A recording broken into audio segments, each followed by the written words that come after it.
One question that I have been asked several times by witches and no-witches alike is if spells are real, and especially women ask about spells that have to do with love spells particularly.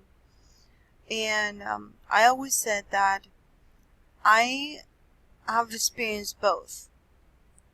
And you have to be careful because it depends on many different things, but mostly your will. It also depends on your belief of that certain spell will work. And also you want to do research, even though it sounds silly. You want to make sure not all spells are created equal.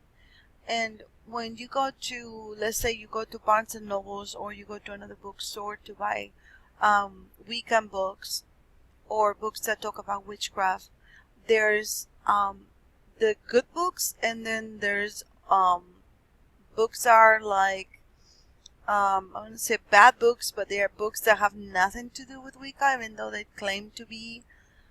So what I would recommend for you is that you look for authors that we know that are good authors. Llewellyn,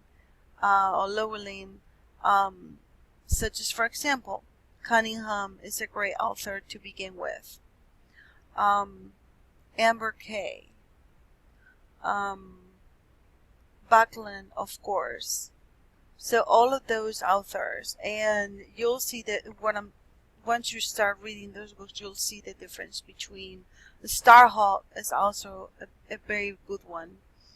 And then of course there are always books that are not per se related to Wicca or witchcraft, but they might be helpful for you, like such as the Warrior Goddess Way, very good series, and Celtic Magic, etc.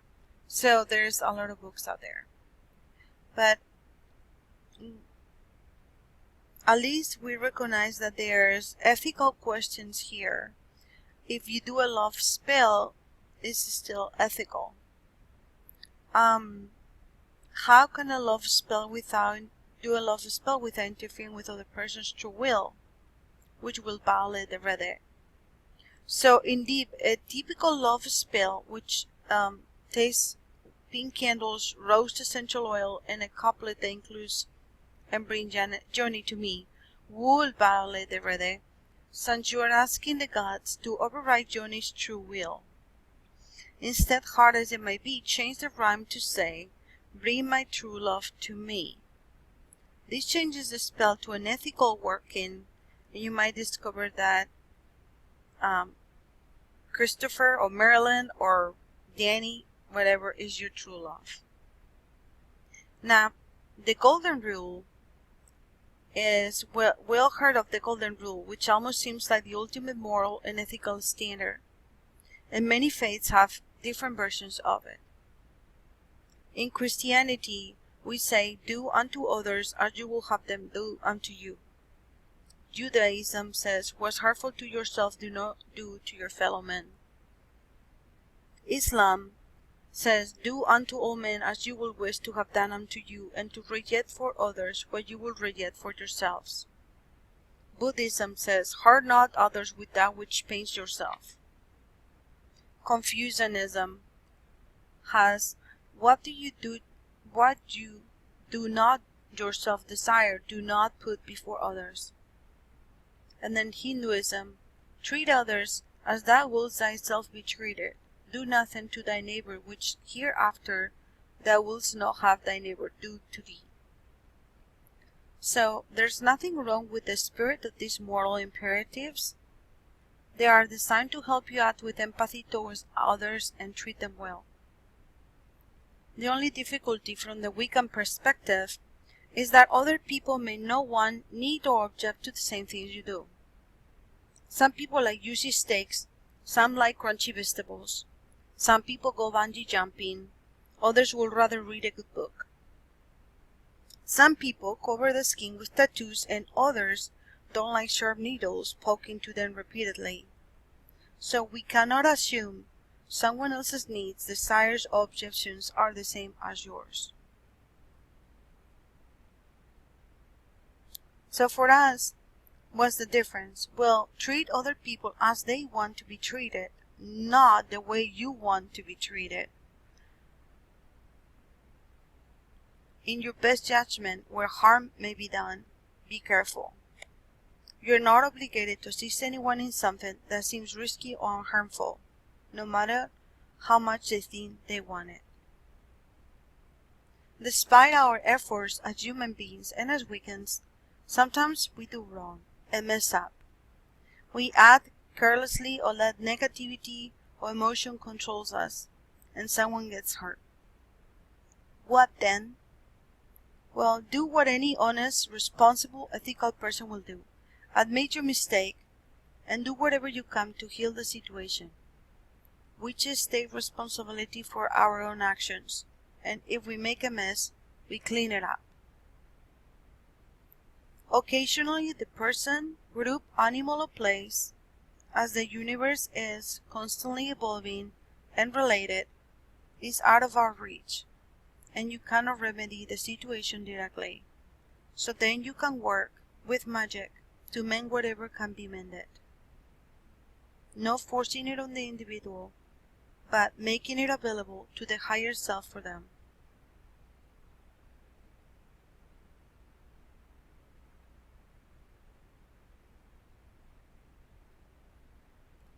In this case, it's clear witches don't believe that simple apologizing is enough. It's a start, but must be followed by practical action to repair what was broken. If you harm something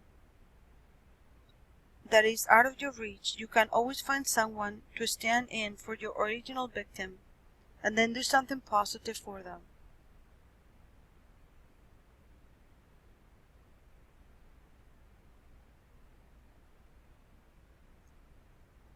Acts of contrition like apologizing to God or saying prayers as penance seem irrelevant to us. Guilt is also useless, unless pathetically is the only thing that will motivate you to take positive action.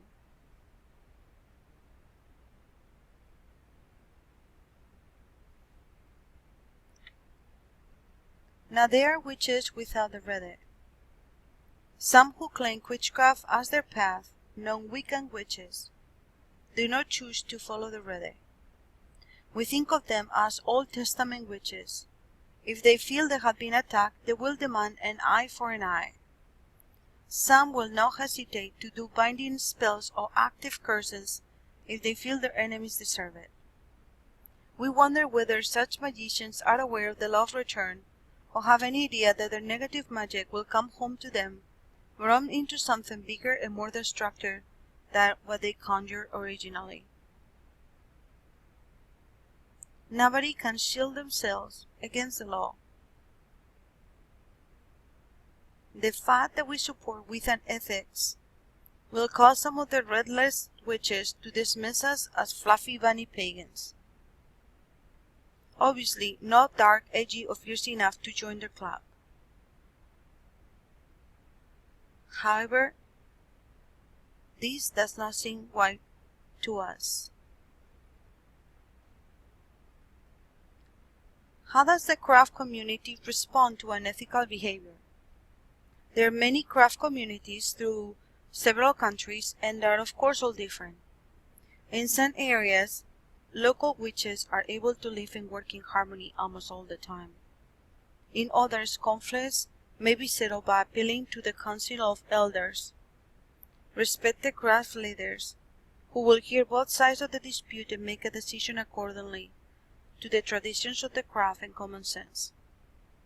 Their work may lean toward mediation, or arbitration. Not everyone may like the outcome, but it will certainly damage one's reputation to participate in the process and then defy the decision of the elders.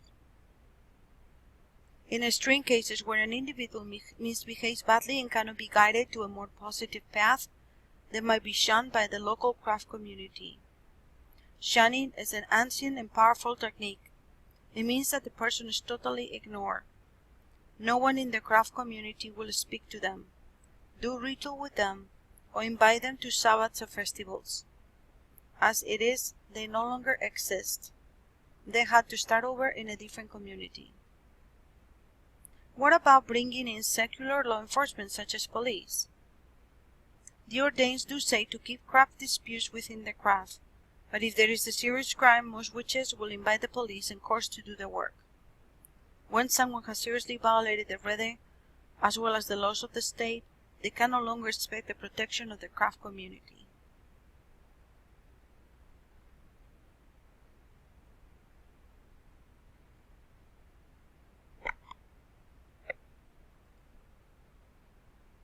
The uses of magic are varied.